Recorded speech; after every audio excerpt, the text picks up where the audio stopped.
ಬಳ್ಳುಬ್ಬಿಯವರೇ 24 ಲಕ್ಷ ಕೊಟ್ಟಿದ್ರಿ. ನಾನೇ ಹೋಗಿ ಇದನ್ನು ಮಾಡಿದ್ದೆ ಅವತ್ತು. ಎಲ್ಲಿ ಬೊಮ್ಮಾಯಿ ಇರಿದಾಗ ಸನ್ಮಾನ್ಯ ಅಂದಿನ ನೀರಾವರಿ ಸಚಿವರು ಕಾರಜೋಳ ಅವರು ಆ ಗಲಗಲೆ ಫಂಕ್ಷನ್ನಾಗ ನಾನೇ ಅವ್ರಿಗೆ ಉತ್ತರ ಕೊಟ್ಟವ.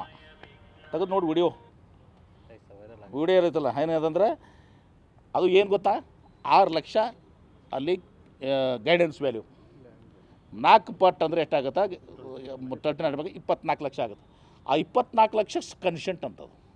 ನಿಮಗೆ ಹಕ್ಕಲಿಂದ ಏನು ರೈಟ್ಲಿಂದ ನಿಮಗೇನು ಸಿಗ್ತಲ್ಲ ಅದನ್ನೇ ಕನ್ಸೆಂಟ್ ಮಾಡಿದ್ರು ಇವರು. ನಾ ಬೊಮ್ಮಾಯಿಯವ್ರಿಗೆ ಹೇಳಿದೆ, ಏನು ಗೊತ್ತಿಲ್ಲದು ಅಂದರು, ಹಿಂಗೆ ಮಾಡಿದಾರ ಅಂದರು. ಇದು ತಪ್ಪಲ್ಲ ಇದು ಅಂದರು. ಅಲ್ಲೇ ಸ್ಟೇಜ್ ಮ್ಯಾಗೆ ನಾ ಹೇಳಿದೆ, ಏನು ಹೇಳಿದೆ ಸ್ಟೇಜ್ ಮ್ಯಾಗ, ನಿಮಗೇನು ಹಕ್ಕನಾಗ ಸಿಗೋದು ಅದನ್ನೇ ಇವ್ರು ಕನ್ಸೆಂಟ್ ಮಾಡ್ಯಾರ.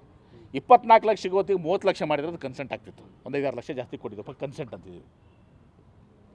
ನಿಮಗೆ ಹಕ್ಕಲು ಸಿಗೋದನ್ನು ನೀವು ಕನ್ಸೆಂಟ್ ಅಂದ್ರೆ ಅದನ್ನೇ ನೀವು ಫ್ರೀಜ್ ಮಾಡಿ ಅದನ್ನೇ ಕ್ಯಾಪ್ ಮಾಡಿ. ಅವಾಗ ನಾನು ಹೇಳಿದ್ದೆ, ಇದು 24 ಲಕ್ಷ ಯಾರು ಒಪ್ಕೊಳಕ್ಕೆ ಹೋಗ್ಬೇಡ್ರಿ, ಇದು ನಿಮ್ಮ ಒಪ್ಕೊಳ್ತಿರಲಿಲ್ಲ ಬಿಡೋ, ಜನ ಒಪ್ಕೊಳ್ತಿರಲಿಲ್ಲ. 24 ಲಕ್ಷ ಅದು ನಿಮ್ಮ ಏನು ಹಕ್ಕು, ಅದು ಲ್ಯಾಂಡ್ ಎಕ್ವಿಷನ್ ಪ್ರಕಾರ ನಿಮ್ಮದು ಆ್ಯಕ್ಟ್ ಪ್ರಕಾರ ನಿಮ್ಮ ಹಕ್ಕು.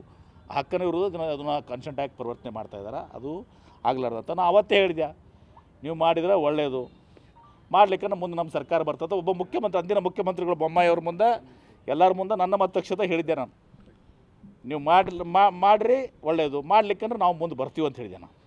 ಈಗ ನಾವು ಮುಂದೆ ಬಂದಿದ್ದೀವಿ, ನಾವು ಮಾಡಿದ್ದೀವಿ. ಇನ್ನೂ ಏನು ಬೇಕು? ಸಾಕಲ್ಲ, ನಡೀರಿ ಸಾಕು.